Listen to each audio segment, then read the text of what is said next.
چنانچہ ایک واقعہ عجیب و غریب سنیے. ہمارے ایک تعلق رکھنے والے تھے جنہوں نے دارالعلوم دیوبند سے دورہ حدیث کیا تھا اور انہوں نے زندگی کے کوئی 30 سال مسلم شریف پڑھائی تھی. فرمانے لگے کہ حضرت میں آپ کو ایک واقعہ سناؤں جو دارالعلوم دیوبند میں پیش آیا. ہم نے کہا سنائیں. کہنے لگے کہ ایک مرتبہ جب سعودی عرب کے علماء نے سعودی عرب میں جتنے ترکوں کے زمانے کے بنے ہوئے مقبرے وغیرہ تھے سب ہٹا دیے، بلڈوزر چلا دیے، تو ان میں علماء میں بحث چلی کہ بخاری شریف کی ایک حدیث ہے جس سے ثابت ہوتا ہے کہ بنا علی القبور کی اجازت نہیں، یعنی قبر بنائیں تو کھلے آسمان کے نیچے، اس کے اوپر قبہ بنا دینا، عمارت بنا دینا، شرعاً اس کی اجازت نہیں ہے.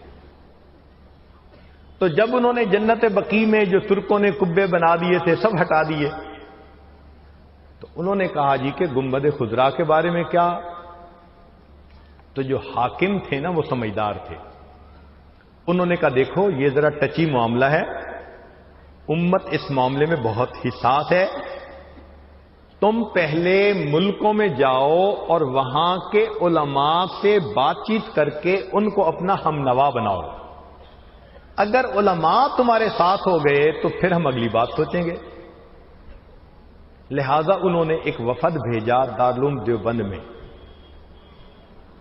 وہ لوگ آئے، انہوں نے آ کے محتمم صاحب سے بات کی کہ جی ہم اس حدیث مبارکہ کے بارے میں آپ سے بات کرنے آئے ہیں، اگر تو اس پر کوئی اعتراض ہے تو ہمیں بتا دیں، اگر اعتراض بھی نہیں ہے، حدیث متصل ہے، صحیح ہے، تو پھر اس پر عمل کرنا چاہیے. تو جو محتمم تھے انہوں نے کہا کہ آپ 3 دن ہمارے پاس قیام کریں، اتنے میں ہم اپنے علماء کو اطلاع دے دیتے ہیں تاکہ وہ آ جائیں اور ہم ان سے مشورے کے بعد جواب دے سکیں. انہوں نے کہا ٹھیک. وہ دارالعلوم کے ہی مہمان خانے میں وہ 3 دن رہے. آخری دن جو رات تھی نا وہ دارالعلوم دیوبند میں عجیب تھی. 500 کے قریب بڑے بڑے اکابرین مشاہیر علماء وہ دارالعلوم میں جمع ہو گئے اور سب اس مسئلے کے بارے میں سوچ رہے تھے کہ ہمیں صبح جواب کیا دینا ہے. اب مسئلہ بڑا نازک. تو وہ کہتے ہیں کہ رات کے وقت کوئی نفلیں پڑھ رہا تھا، کوئی تلاوت کر رہا تھا، کوئی آپس میں تکرار کر رہے تھے، کوئی کتابیں دیکھ رہے تھے، کوئی دعا مانگ رہے تھے کہ اللہ جو صحیح جواب ہے وہ سجھا دیجئے، دل میں ڈال دیجئے.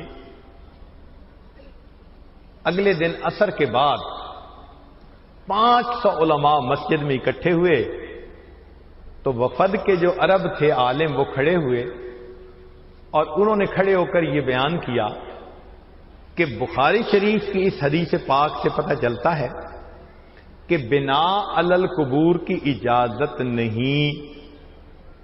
ہماری نظر میں کوئی راوی ایسا نہیں کہ جو ضعیف ہو یا جس پر جرح کی جا سکتی ہو، سند بھی متصل ہے، تو متن اور سند ٹھیک ہونے کی وجہ سے اس کا درجہ بڑا رفیع ہو گیا. اب اس حدیث پاک کے اوپر عمل کرنا نص کے اوپر عمل کرنا. جب اس نے بیان کر لیا تو اس کے بعد تھوڑی دیر پورے مجمع پہ خاموشی رہی. کہیں کہیں سسکیوں کی آوازیں آ رہی تھی.